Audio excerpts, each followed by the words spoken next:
ọmọ Paso tọ́lọ̀ ní kó kọ́kọ́ ṣàṣeyọrí kórí ẹ̀ tètè yọ sókè òun náà ní Táyé Currency Paso Poly ló ṣàlàyé ọ̀rọ̀ yìí o. Kí ló mọ́rọ̀ yìí wá? Kí ló tún dá wàhálà lẹ̀ láàrin àwọn onífújì? ẹ̀yin èèyàn wa ta lẹni tó ń gbèjà Pasuma tó jẹ́ pé tara ẹ̀ gan ló ń ṣe tí kì í ṣe pé Pasuma gangan ló ń gbèjà? Paso Poly ló fọ̀rọ̀ lẹ̀. ẹ̀yin èèyàn wa nǹkan kan wá ṣẹlẹ̀ o. Ta ló móhùn Paso gangan nínú àwọn olórin tó ń kọrin bíi ti Paso tí wọ́n jáde látọ̀dọ̀ Pasuma? ẹ̀yin èèyàn wa kí ni olórin fújì yìí sọ nípa ọ̀rọ̀ King of Music tó ní ṣe pẹ̀lú King Wasiu Ayinde àti Late Dr. Sikiru Ayinde Barrister? Báwo lọ̀rọ̀ yẹn ṣe jẹ́ gangan? Kí ló ṣẹlẹ̀ nípa ọ̀rọ̀ 60th birthday Obesere? Kí làwọn nǹkan táwọn èèyàn sọ fún Paso Poly ńgbà tí ó pòstì picture Obesere, pàápàá látàrí ìjà kan tí wọ́n ní ó wà láàrin Obesere àti Pasuma? Ẹ wo gbogbo bọ́rọ̀ yìí ṣe jẹ́ pátápátá ní Paso Poly túká lẹ́nu fọ́nrán yìí o. Ẹ wo ọ̀rọ̀ yìí lágbára o. Ó gbẹnu tán. Ẹ gbọ́ ẹ̀kúnrẹ́rẹ́ lẹ́nu Paso Poly. Àwọn fans tó máa ń dọ́pọ̀lọpọ̀ wà lálẹ́ ìgbà tí mò ń jẹ́ Paso Poly ṣẹlẹ̀stand kò sẹ́nibọ̀dì tí ó sọ pé ọmọ Paso kíní kan lọ́dọ̀ Pasuma kò sẹ́ tó lè rọ mi lẹ́yìn Alhaji Taye Akande Adebisi Currency. Àwọn nìkan ló lè rọ yín. Àwọn ni àwọn ọ̀gá wa ni. Àwọn ni first ọmọ Paso tọkọ lọ́hùn kọ́kọ́ ní kó láṣeyọrí. The first one. Ọmọ Paso bẹ́ẹ̀ ni.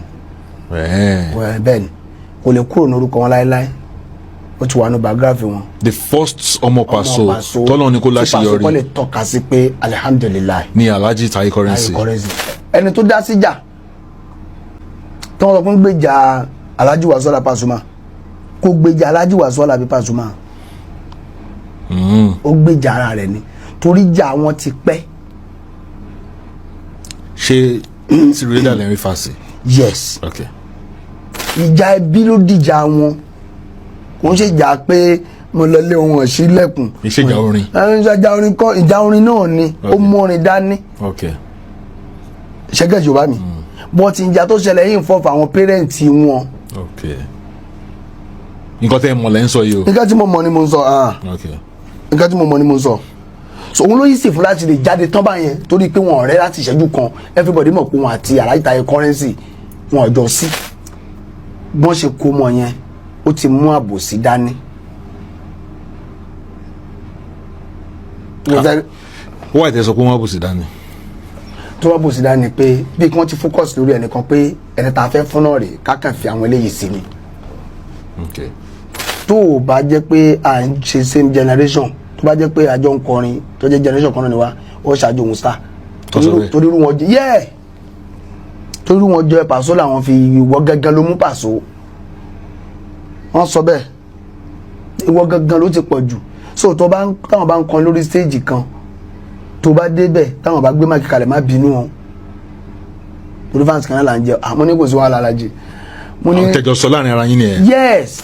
Ẹ ti sọ nípa pé Alhaji Wasiu Ayinde Marshal the king of Fuji in general so wọ́n change orúkọ kò dùn mọ́ Alhaji Barrister nù but Alhaji Wasiu Ayinde ní focus it wọn and he have his determination.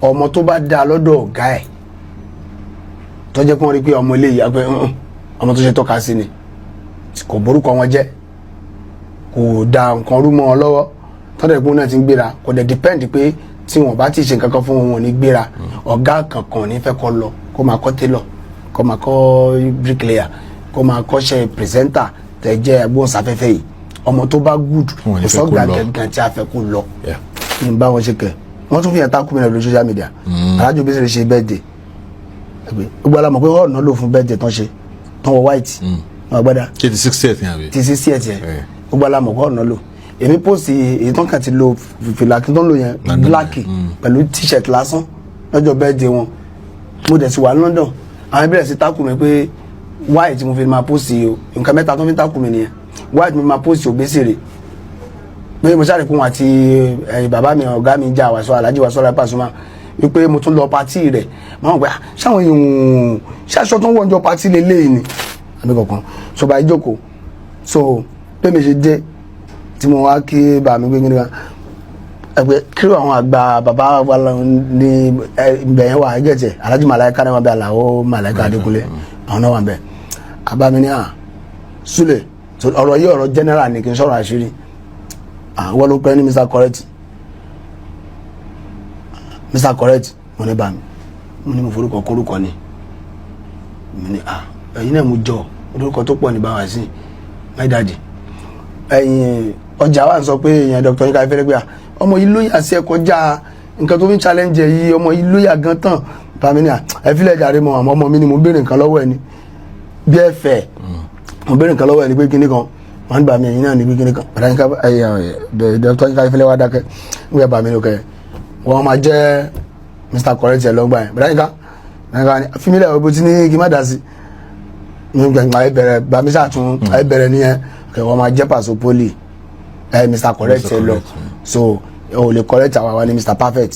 tó òun nìyẹn o kí lẹ rí sí ẹ̀yin èèyàn wa ẹ ti gbọ́ gbogbo ibi tí Paso Poli yà bàrà sí nínú fọ́nrán yìí láti sọ ohun tó ń ṣẹlẹ̀ láàrin àwọn onífújì gbogbo èyí tó ń lọ nípa Taye Currency àti àwọn olórin tó kù tí wọ́n jáde látọ̀dọ̀ Pasuma.